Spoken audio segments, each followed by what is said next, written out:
Bien, pues sean todos bienvenidos a la primera iglesia bautista de Bakersfield, también a este canal de YouTube de Fe Bautista. Y saludamos a aquellos que se van a estar uniendo con nosotros a través del internet.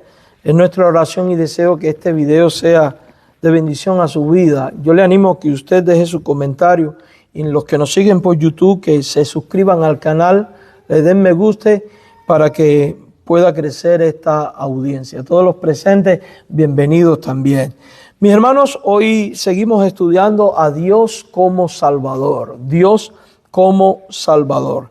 Y hoy vamos a estar haciendo énfasis en el plan de Dios para la salvación. Fabián, ¿se escucha bien allá atrás? Ok.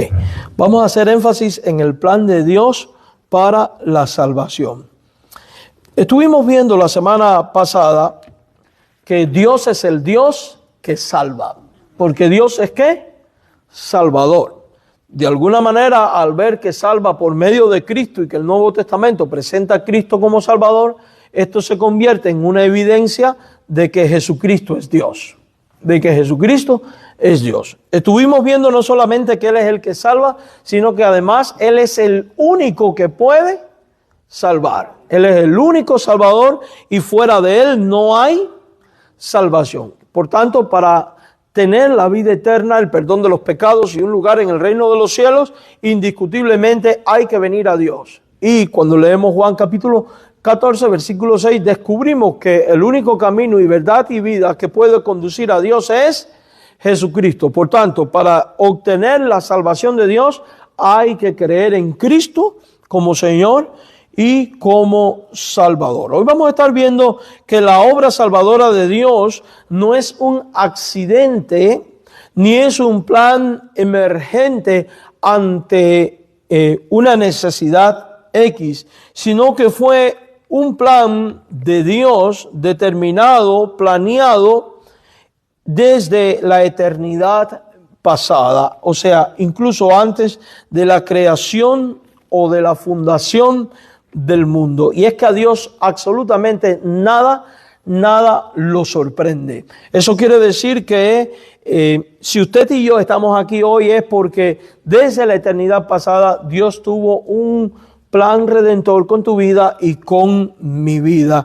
Y al pensar en lo que vamos a ver a continuación, debe motivarnos a vivir para su gloria, para alabarle, para bendecirle, porque el hecho de que Dios elija, predestine, salve, santifique, glorifique, nos muestra la grandeza, la profundidad, la inmensidad de su amor y de su misericordia.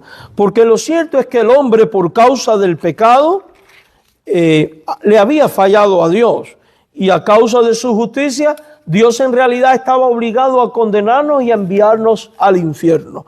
Y el hecho de que haya decidido salvar y establecer un medio de salvación a través de Jesucristo nos hace ver cuán grande es Dios en amor, en bondad y en misericordia. Por tanto, bajo ningún concepto la doctrina de la elección y la doctrina de la predestinación nos revela a un Dios airado, dispuesto al juicio, molesto con la humanidad, caprichoso o algo por el estilo. Antes bien nos revela a un Dios misericordioso, grande misericordia, lento para la ira, a un Dios amante, a un Dios bondadoso, a un Dios que pasa por alto la ofensa y a través de Jesucristo nos mira, nos visita y nos hace partícipe de la salvación y de la vida eterna. Quiero que usted, por favor, vaya a Primera de Pedro, capítulo 1, versículo 20, y tenga su Biblia a mano para leer lo que allí el Señor nos dice. Y luego vamos entonces a orar invocando la dirección del Espíritu Santo de Dios. Primero de Pedro, capítulo 1, verso 20, y dígame cuando lo tenga. Si usted, vamos a leer. Sino con la sangre preciosa de Cristo como de un cordero sin mancha y sin contaminación. Verso 19, el 20, ya destinado desde antes de la fundación del mundo, pero manifestado en los postreros tiempos por amor de vosotros. Vamos a orar. Señor y Dios Padre, gracias por tu palabra, la Biblia. Suplicamos que el poder de tu Santo Espíritu nos dirija. Prepara tú nuestros corazones para adquirir tu sabiduría y ser edificados por medio de tu palabra, ser instruidos. Abre nuestros ojos, Señor, para comprender. También toma tú el control del mensaje y sé tú ministrando. En el nombre de Jesús, amén. Mis queridos hermanos, este pasaje nos comunica algo muy importante acerca de Jesucristo. Y yo quiero que usted examine cuidadosamente 1 de Pedro capítulo 1, versículo, aunque el texto principal es el verso 20, no podemos obviar bajo ningún concepto el contexto. Si usted lee el verso 17, se dará cuenta que viene hablando de que los creyentes invocan a Dios por Padre, a ese Padre que no hace acepción de personas y que juzga según la obra de cada uno, y que a consecuencia de ello el creyente debe de conducirse en temor todo el tiempo durante su peregrinaje en esta vida, pero en este conducirse, en este peregrinaje, debe de hacerlo con plena certeza de una verdad doctrinal que el creyente no puede nunca pasar por alto y que de hecho debe de tener presente todos los días de su vida, sobre todo cuando toma la cena del Señor, que es donde está recordando el acto redentor de Dios al haber dado a Jesucristo para que muriera y derramara su sangre en propiciación por los pecados de aquellos a quienes Él, en su infinita bondad y en su misericordia, se propuso salvar. Y dice el verso 18, sabiendo que fuiste rescatado de vuestra vana manera de vivir. Y está hablando de que los creyentes, antes de ser redimidos por la sangre de Cristo, tenían una condición de vida nefasta, una condición de vida perdida, una condición de vida que la Biblia describe como vanidad, vana manera de vivir. O sea, que vive conforme al ritmo de este mundo. El libro del Eclesiastés dice, vanidad de vanidades, todo es vanidad. Y una vida sin Dios es una vida de vanidad.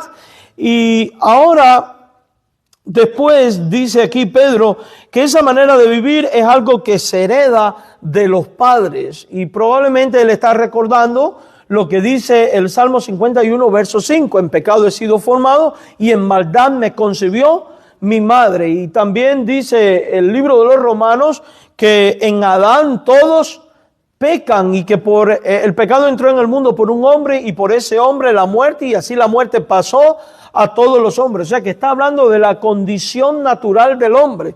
Y es que la condición del hombre natural no es otra que una condición de pecado y por ende de vanidad y de destino de muerte. Porque la paga del pecado, ¿qué es? La muerte. Y entonces Pedro está haciendo reflexionar en estas cosas y dice que esta condición de vivir vana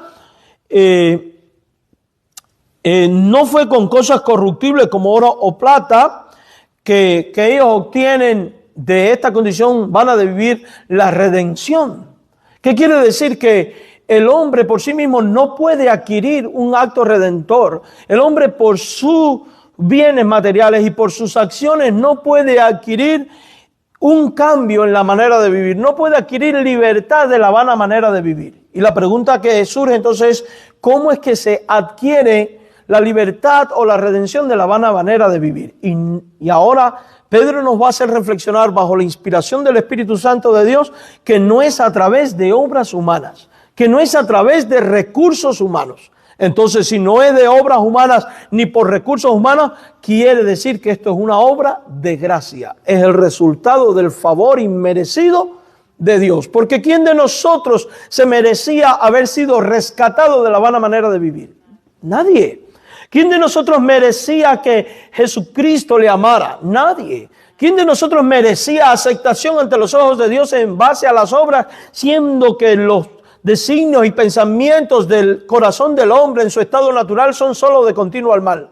Nadie. Por tanto, el hecho de que Dios nos haya rescatado es una obra de gracia, es una obra de misericordia, es el resultado del amor manifestado de Dios. Y esto viene de Dios, de ese Dios que es Salvador. Y es este el contexto en el que se está hablando. El oro, la plata no puede comprar nuestra salvación. Entonces, ¿por medio de qué se adquiere nuestra salvación? No es por medio de algo que podamos dar o que podamos hacer. Es algo que Dios ha dado y es algo que Dios ha hecho. Si usted lee con cuidado el verso 19, dice, sino con la sangre preciosa de Cristo. Entonces, ahora va a empezar a hablar de la sangre preciosa de Cristo, del sacrificio expiatorio de Cristo, de la vida de Cristo entregada para remisión de los pecados, para cambiar la vanidad de la vida y hacer de nosotros partícipes de la salvación y además hacernos partícipes de una vida abundante, plena y extraordinaria para la gloria de Dios como consecuencia del amor de Dios manifestado en Cristo. Ahora dice, con la sangre preciosa de Cristo, y lo compara con el cordero del sacrificio del Antiguo Testamento, cuando dice como de un cordero sin mancha y sin contaminación, y lo contrasta con nuestra vida. Nosotros estábamos manchados y contaminados, por tanto no podíamos salvarnos, pero Cristo sí nos puede salvar porque Él es sin mancha y sin contaminación. Él sí es cordero perfecto. Y esto viene del Antiguo Testamento, porque en la ley de Moisés estaba prescrito que para que un cordero fuera aceptable a Dios por sacrificio, este no podía ser ni quebrado, ni enfermo, ni manchado, sino que tenía que ser un cordero ¿qué? Perfecto. ¿Qué hombre reúne estos requisitos? Ninguno. ¿Pero los reúne Jesucristo? Ciertamente que sí, porque Él fue sin pecado. Y luego en el libro del Apocalipsis, cuando habla de que nadie se halló digno de abrir el sello, se dice, he aquí el cordero de la tribu de Judá, Él sí es apto, Él es digno para abrir el libro. ¿Por qué? Porque Él sí satisface la justicia de Dios en perfección y santidad. Y entonces, hablando de Cristo, dice, hablando de este Cordero, de este Cristo perfecto, de este modo de obtener salvación, dice que ese Cristo fue ¿qué? Destinado. Destinado. Ahora surge una pregunta. ¿Qué significa destinado? Es previamente trazar para Él un destino. Cuando usted entra a estudiar medicina es porque se supone que usted está destinado a ser médico. ¿Cierto? Cuando usted nace se supone que usted está destinado a vivir. Cuando usted va al hospital es porque se supone que usted está destinado a sanarse. O sea, es la determinación de un destino previo. Y hablando del destino de Cristo, la pregunta ahora es, ¿cuándo fue destinado Cristo para ser un cordero perfecto sin mancha para expiación de los pecados? Y la Biblia da una respuesta muy clara. Dice, desde antes de la fundación del mundo. Entonces, ¿es Cristo un accidente o el resultado de un plan divino ocurrido en el Trino Dios antes de la fundación del mundo, ya pensando en la salvación tuya y mía? ¿Es un accidente o es un plan? Es un plan. Porque tú y yo no existíamos. Tú y yo no habíamos hecho ni bien ni mal cuando ya Dios había destinado a Jesús para expiar la culpa por tu pecado y por mi pecado. ¿Y por qué lo digo de una manera particular, tu pecado y mi pecado? Porque tú eres el que has creído en Cristo. Y es sobre ti quien ha sido eficaz la sangre del Cordero. Además, es interesante que cuando Pedro y también Pablo y otros textos de la Biblia hablan con respecto al sacrificio de Cristo, siempre usa la primera persona del plural para hablar de los creyentes. Ahora dice, ya destinado, ¿cuándo? Desde antes de la fundación del mundo. Ahora hay una realidad. Fue destinado antes de la fundación del mundo, pero manifestado en los postreros tiempos. Y cuando usted lee el libro de Gálatas, capítulo 4, versículo 4, la Biblia dice que llegado el cumplimiento del tiempo, Dios envió a su Hijo nacido bajo la ley para redimir. Llegado el cumplimiento del tiempo. ¿A qué tiempo se refiere? Al momento exacto en el cual Dios en Cristo se iba a encarnar, el eterno Hijo de Dios iba a ser hombre y venir al mundo y nacer y habitar entre nosotros y destinado a ir a la cruz. Entonces fíjese, y esto es lo triste de esta época del año. Mis queridos hermanos, la gente sobreenfatiza el nacimiento de Cristo y arman toda una algarabía del nacimiento de Cristo. Y usted oye hablar de Navidad y Navidad, y lo triste es que aún en la sociedad la gente se ha olvidado del Cristo, que es supuestamente el objetivo de la Navidad, de la natividad. Y han sustituido al Cristo por Santa Claus. Y han sustituido el mensaje real del Cristo, del para qué vino Cristo al mundo, para qué se encarnó y habitó entre nosotros, que no era otro que para redimir nuestra vida de la vanidad del pecado y hacernos partícipes de la vida eterna. Y esto lo sabemos porque cuando los ángeles aparecen a los magos allá en el campo, que le dicen, os ha nacido hoy un Salvador. Y el objetivo del advenimiento de Cristo es para salvar. Mire, a mí me da gracia porque la gente hoy en día habla del espíritu de Navidad. Hoy es espíritu de paz. No hay nada más contradictorio con eso. La paz verdadera es la paz que viene con Dios por medio de Jesucristo. Pero ojo, ese mismo Cristo dijo, yo no he venido a traer paz. Y cuando digan paz y seguridad, ¿vendrá qué? Destrucción repentina. Oh, el espíritu de prosperidad que trae Navidad. ¿Qué espíritu de prosperidad si Jesús dijo, y la Biblia dice, a través de muchas tribulaciones entrarás en el reino? Y por causa mía sufrirás persecución. Entonces hay que tener cuidado con estas contradicciones teológicas.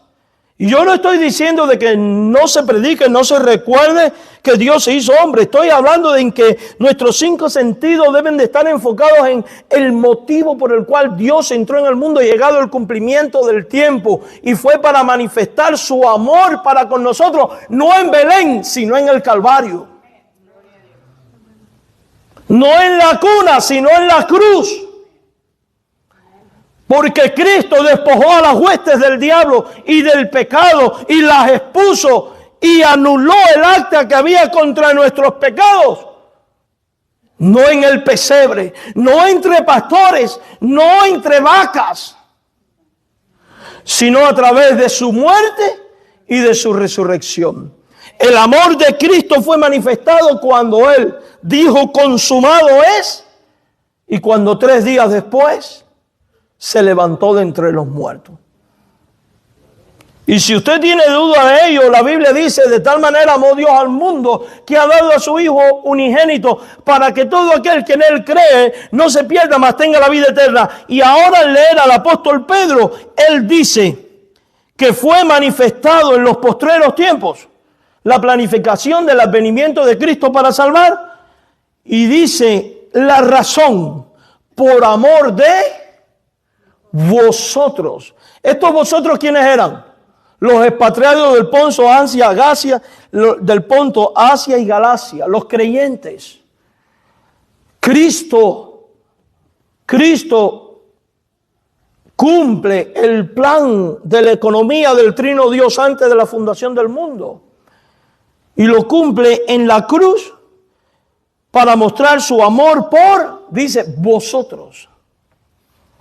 El pueblo de Dios. Cristo vino a morir en la cruz por el pueblo elegido de Dios. Por aquellos a quienes Él desde antes de la fundación del mundo amó.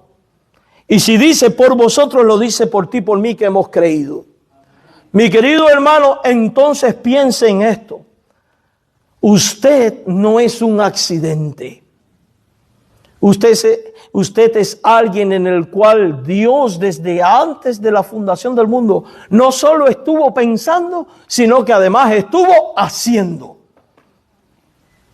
Porque si desde antes de la fundación del mundo Dios destinó a Jesús para manifestarse en amor por ti, entonces tú estabas en la mente de Dios y en el corazón de Dios desde antes de la fundación del mundo. ¿Le da eso valor a tu vida como cristiano? ¿Sí o no?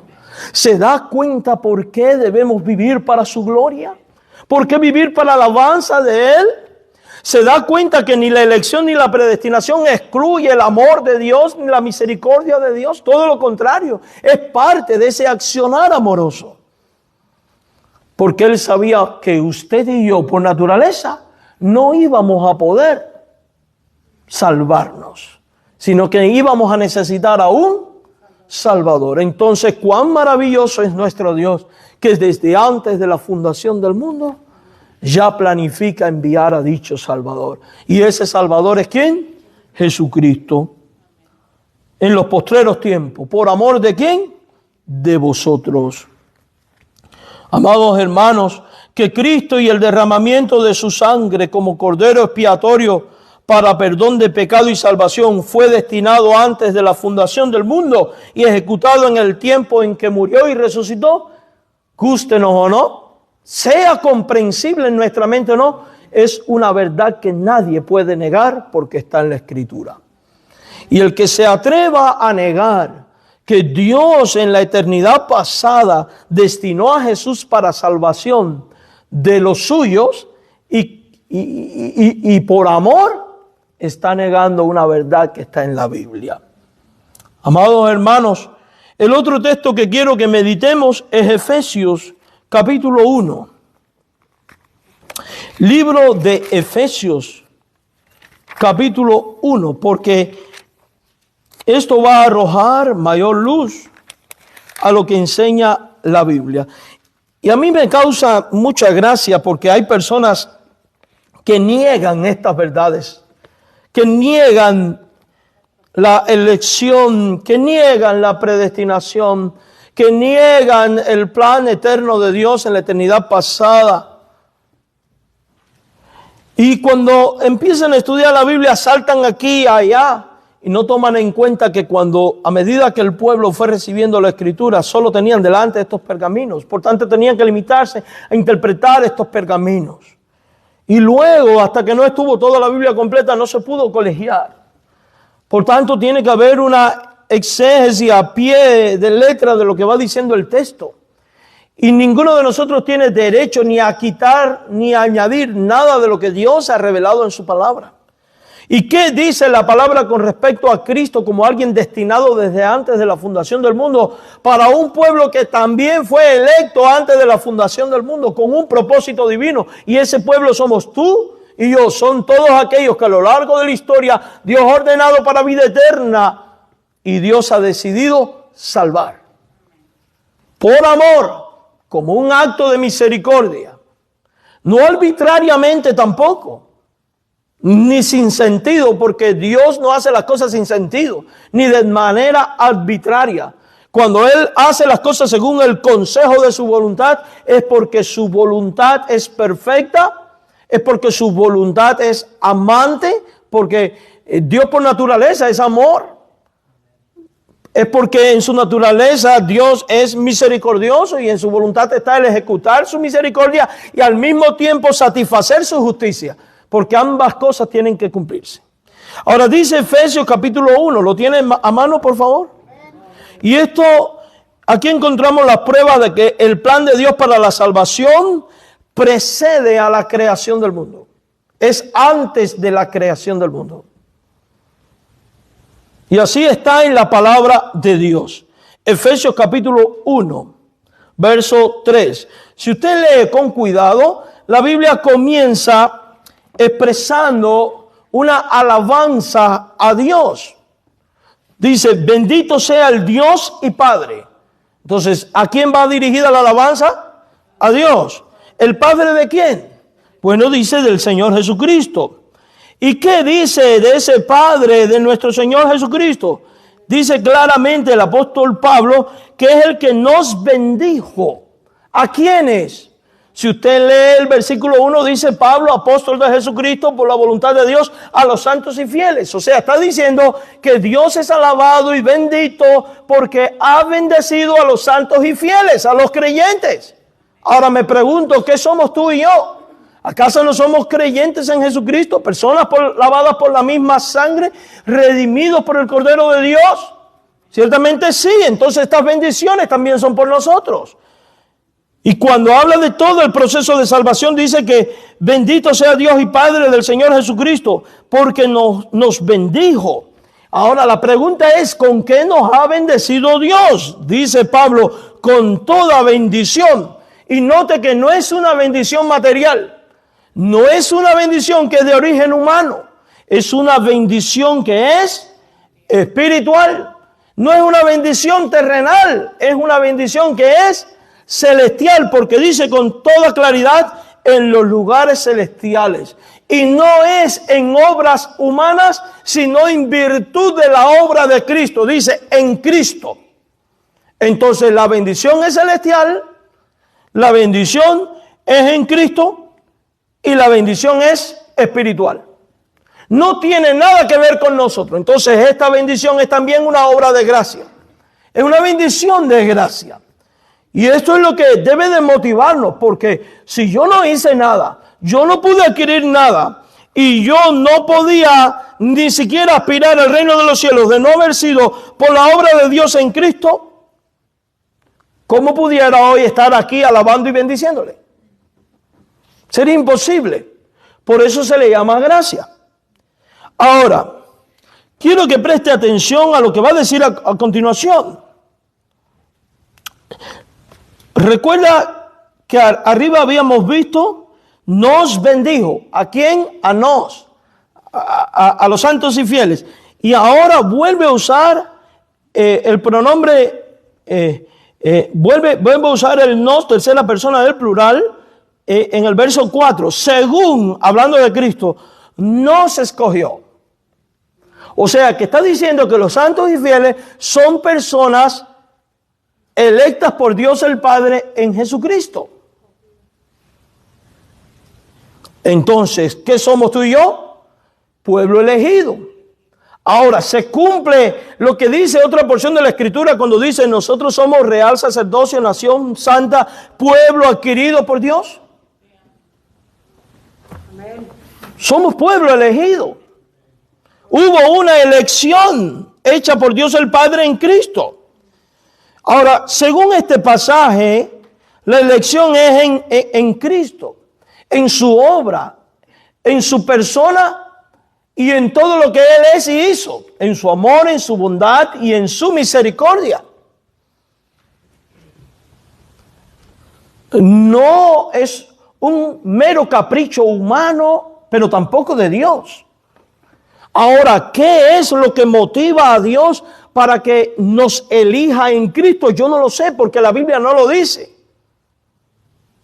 Meterse a tratar este asunto es meterse en una especulación en la cual no vamos a encontrar verdadera respuesta, y por tanto puede llevar al creyente o exponer al creyente o a la blasfemia o a la negación de una verdad.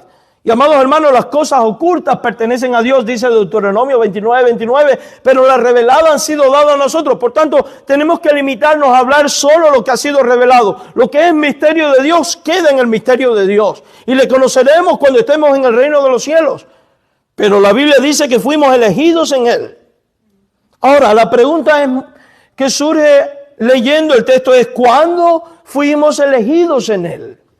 La Biblia es clara. Antes de la fundación del mundo. Entonces no está fundamentado en las obras de los hombres, porque tú y yo no habíamos nacido. No habíamos hecho ni bien ni mal. Algunos puede que digan, es que Dios nos escogió porque miró desde la eternidad pasada al futuro y vio el bien que íbamos a hacer o el mal que íbamos a hacer, pero bajo ningún concepto esto tiene justificación, porque aún el texto que habla de que Dios nos conoció es un texto que en el original griego lo que significa es Dios predeterminó. Por otro lado, en el libro de los Romanos dice con toda claridad, a Jacob amé, a Esaú aborrecí, de tal manera que no depende ni del que quiere ni del que corre, sino de Dios quien tiene misericordia. ¿En qué fue lo que Dios basó su elección? Yo no lo sé, solo sé que es en Cristo.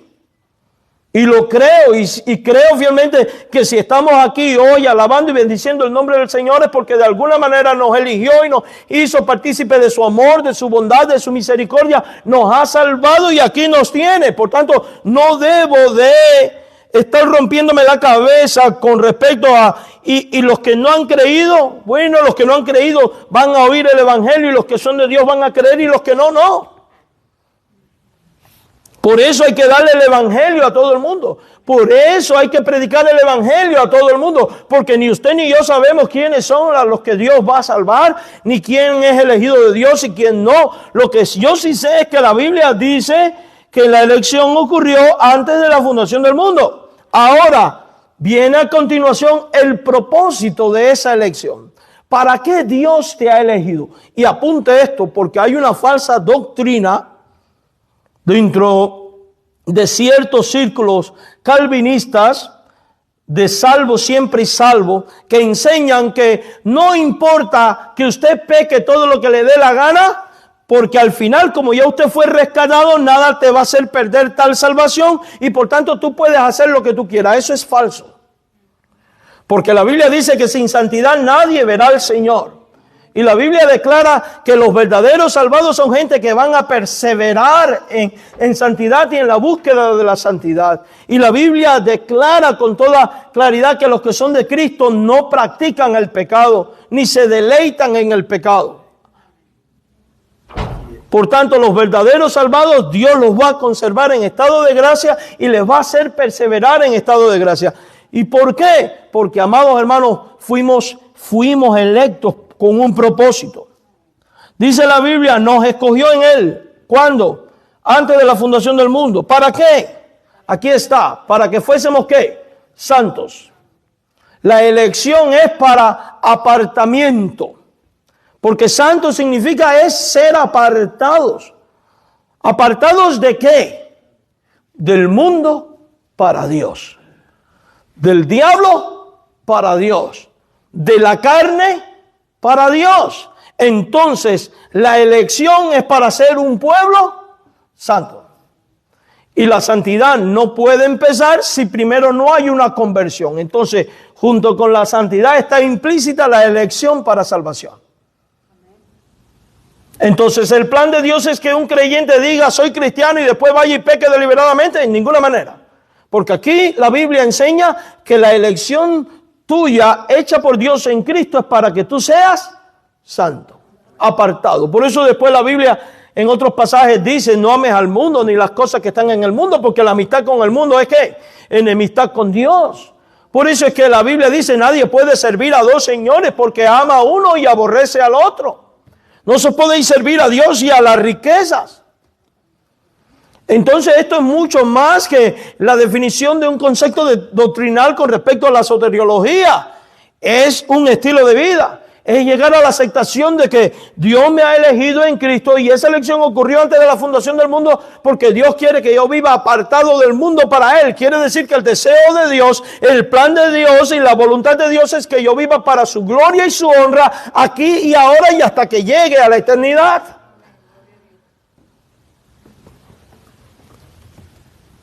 Independientemente de si soy perseguido o no.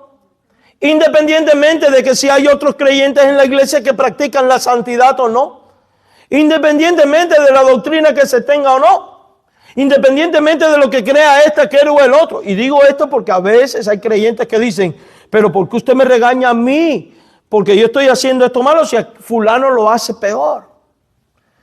Y usted no es llamado a compararse con nadie, usted es llamado a cumplir el plan y la voluntad de Dios. Y el plan y la voluntad de Dios es que usted sea ¿qué? Santo. Y no solamente santo, va mucho más allá, sin mancha delante de Él. Ahora yo quiero hacerle una pregunta. ¿Qué es lo que quita de manera definitiva la mancha del pecado de nuestra vida? No es la sangre de Cristo. Entonces quiere decir que los que son amados por Dios en Cristo y elegidos desde antes de la fundación del mundo no solo están destinados para ser apartados del mundo, para Dios, sino están destinados para ser rociados con la sangre de Cristo. Porque la sangre de Cristo es la que limpia de todo pecado. Y cuando usted cree en Cristo como Señor y Salvador, dice la Biblia que Dios quita todo tu pecado, lo toma y lo lanza a lo profundo del mar. La Biblia dice, si tus pecados fueren negros como la grana, serán blancos como la nieve. Y sabemos que lo único capaz de hacer esto es la sangre de Cristo.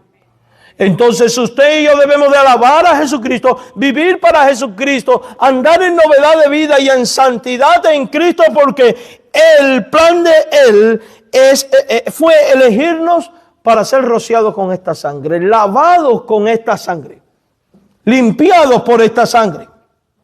Para eso nos eligió Dios, para ser sin manchas. Ahora, sin manchas delante de ¿quién? De Él. ¿Por qué de Él? Porque a Él le daremos cuenta. Porque para Él es para quien vivimos. Porque de Él no nos podemos ocultar. Porque a Él no podremos burlar. Y hay otro detalle. Si usted es santo y sin mancha delante de Él, indiscutiblemente usted entonces va a ser santo y sin mancha delante de otros. Para esto nos eligió Dios. Entonces, la práctica del pecado deliberado no cabe en la iglesia de Jesucristo, porque Dios nos ha elegido desde la fundación del mundo para salvación, para ser santos y para ser sin ¿qué? Sin mancha delante de Él. Pero sigue hablando Pablo. Y esto es maravilloso, porque algunas personas, tristemente, excluyen este elemento que vemos ahora en el verso 5 y presentan la elección de Dios y la predestinación de Dios como un acto caprichoso de Dios, porque a Dios le dio la gana y porque, etcétera, etcétera, etcétera. Mira, es cierto que es como resultado de la voluntad de Dios, pero no es una voluntad caprichosa. Es una voluntad que tiene un fundamento en el carácter de Dios y en Dios mismo, en su naturaleza, porque dice en amor. Esa elección fue en amor.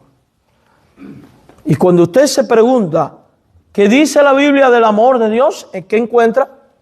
Que por amor envió a su Hijo al mundo para que todo aquel que en Él cree no se pierda. Que Dios mostró su amor para con nosotros en que siendo un pecadores Cristo murió por nosotros. ¿Qué más dice del amor? Que Dios es amor. ¿Qué vio Dios en ti y en mí que le motivó a amarnos? Yo no lo sé. Eso yo no se lo puedo explicar. Pero lo que yo sí sé, porque lo dice la Biblia, que fue en amor. Entonces usted está hoy aquí y es parte del pueblo santo de Dios porque Dios te amó. Y no que Dios te amó.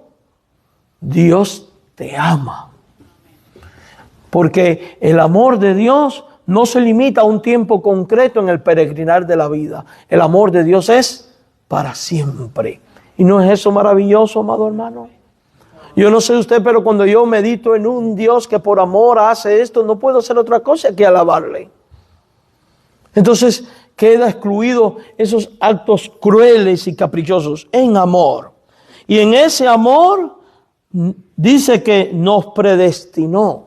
¿Qué significa predestinar? O sea, que trazó un destino previo para aquellos a quienes Él eligió. Y ese destino no era otro que el venir a ser hijos de Dios. Dice, para ser adoptado hijo suyo. Juan capítulo 1, verso 12 dice que a los que creen en su nombre y a los que le reciben, Dios le ha constituido en hijos. Le hace hijos de Dios. ¿Por qué usted puede responder? Porque Dios en su amor a través de Jesucristo te eligió y debido a que te eligió, trazó para ti este destino de venir a ser hijo suyo. Entonces usted no solamente ha sido alguien electo, alguien amado por Dios, sino que usted además es alguien que por la obra de gracia de Dios, por la obra salvadora de Dios, ahora vienes a ser hijo de Dios. Usted ahora es hijo de Dios. Antes de venir a Cristo, ¿qué eras? Alguien que vivía en la vanidad, como leímos ahorita. Antes de venir a Cristo, ¿qué eras? ¿Hijo de quién? De vuestro padre, el diablo. Y las cosas del diablo queréis hacer, dijo Jesús. ¿Eras esclavo de qué? Del pecado. ¿Y por ende de qué? De la muerte.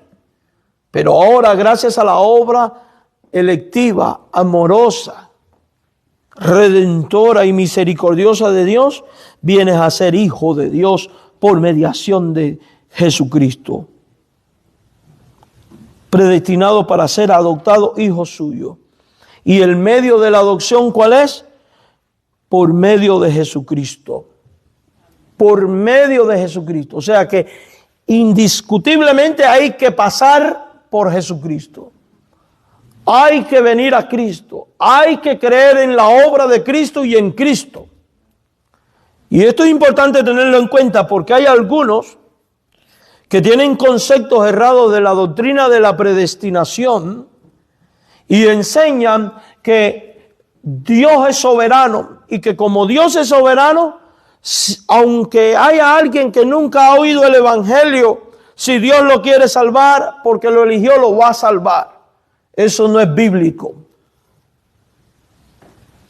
Lo bíblico es que los que Dios eligió, Dios los va a traer a Jesucristo, porque dice aquí que esa elección y adopción es por medio de Jesucristo. Por tanto, por eso hay que predicar el evangelio a toda criatura, porque el único medio a través del cual Dios reconcilia a los pecadores consigo, a los que Él eligió para amar y hacer hijos suyos, es por medio del evangelio. Y como nadie nace con un letrero en la frente que dice ¿soy o no soy? El evangelio hay que darlo ¿a quién? A toda criatura. Por tanto, esta doctrina es una motivación para la predicación constante del evangelio. Tenemos que hablar a toda criatura, porque la oferta del evangelio es a toda criatura. Es en Jesucristo. Fuera de Jesucristo no hay salvación. Él es el camino, verdad y la vida. Él mismo dijo, el que cree en mí tiene la vida. Él dijo que Él es la puerta que hay que entrar por medio de Él.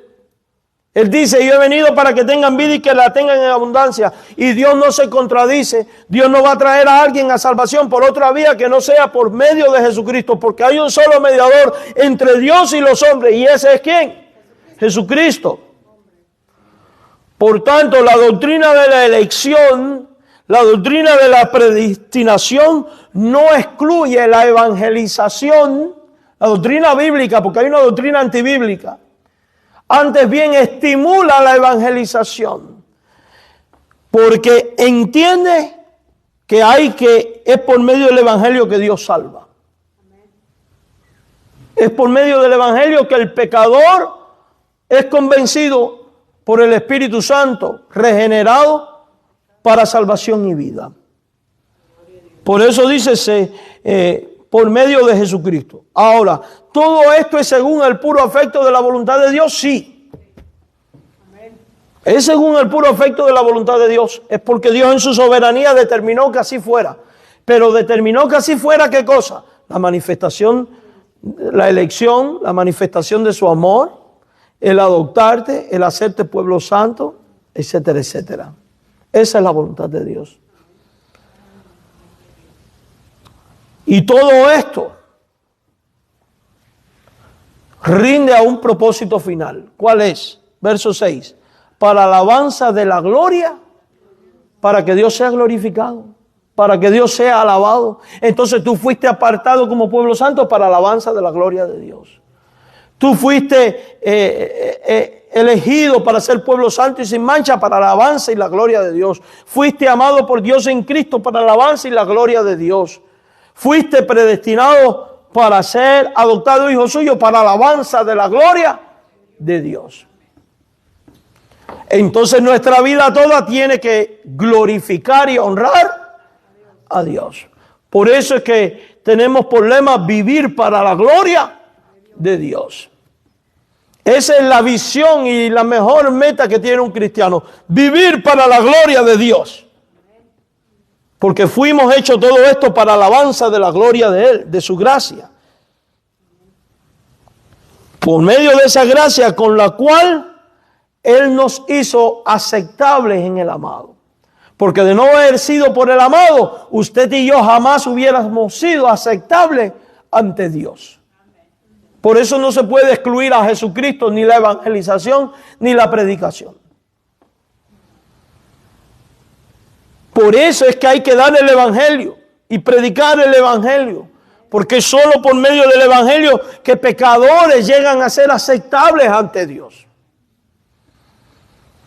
Por eso, en vez de estar en la tontera de navidades y cosas, entreteniéndonos con luces, con adornos, con regalos y con discusiones y con cosas absurdas y no bíblicas y con Santa Claus y con el mercadería y la fiesta y la foto y el Instagram y toda esa tontera. Y yo le animo que usted predique la razón por la cual Dios hizo hombre y habitó entre nosotros, que era traer a pecadores a salvación y a vida. Y esa salvación y esa vida se obtiene en el Calvario y en la tumba vacía, no en el pesebre.